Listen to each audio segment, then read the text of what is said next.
ఇప్పుడు పశు పోషణ చేపల పెంపకంలో చూసుకుంటే ఈ కోళ్ళు పశువులు కానివ్వండి వచ్చే వ్యర్థ పదార్థం ఏదైతే ఉందో అది పేడ కానివ్వండి కోళ్ళ వ్యర్థ పదార్థం పశువుల ఇది కానివ్వండి అదేంటంటే మనకి చేపల చెరువుల్లో ఒక ఆహార పదార్థంగా ఉపయోగించడం జరుగుతుంది. ఎందువల్లంటే చేపల పెంపకానికి ఎక్కువగా వృక్ష ప్లవకాలు జంతు ప్లవకాలు అనేవి కావాల్సి వస్తుంది. అంటే మనం ఒక సేంద్రియ పదార్థంగా మనం ఆహారంగా ఈ చేపల పేడ కానివ్వండి అలానే కోళ్ళ వ్యర్థ పదార్థాలు కానీ ఇవన్నీ ఉపయోగించుకొని మనం ఈ వృక్ష జంతు ప్లవకాలను మనం అభివృద్ధి చెందించి మనం చేపల పెరుగుదల అనేవి మనం సాధించడం జరుగుతుంది.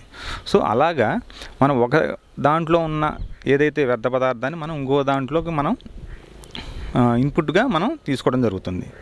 ఇందులో ముఖ్యంగా మనం చెప్పుకోదలుచుకుంది ఏంటంటే వరి చేపల పెంపకం. అంటే ఈ మధ్యకాలంలో మన జిల్లా పరంగా చూసుకుంటే జనరల్గా వరి పెంచుతారు, విడివిడిగా చేస్తారు. అలానే చేపల పెంపకం విడిగా చేయబడతా ఉన్నారు. అదే ఇప్పుడు ఏంటంటే మనం వరి చేపల పెంపకం అంటే వరి 1 ఎకరం చెరువు తీసుకున్నట్టయితే మనం 1 ఎకరం చెరువులోనే 60 సెంట్లు వరి పంటకు ఉపయోగించుకోవాలి. మిగతా 20 సెంట్లు చుట్టూ 4 వైపులా అంటే 4 వైపులా చతురస్రాకారంలో కానివ్వండి ఒక ఎకరం చెరువు తీసుకొని 4 వైపులా 60 సెంట్లు వచ్చేసి వరి పంటగా ఉంచిపెట్టి ఒక 20 సెంట్లు వచ్చేసి చేపల చెరువు కందకం తవ్వడానికి ఉపయోగించుకోవాలి. ఓకే, 20 సెంట్లు వచ్చేసి మనం చెరువు కందకం తవ్వినప్పుడు వచ్చే మట్టిని ఆ 20 సెంట్ల చుట్టూ గట్టులాగా వేసుకోవాలి.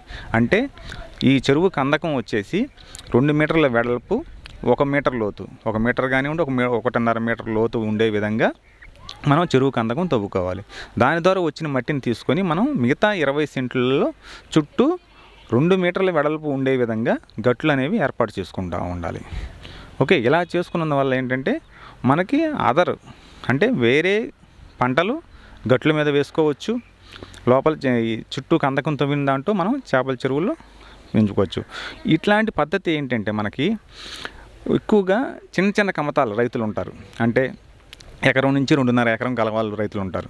ఇలాంటి వీళ్ళు ఈ పద్ధతి ఫాలో అయితే చాలా చక్కగా ఉంటుంది.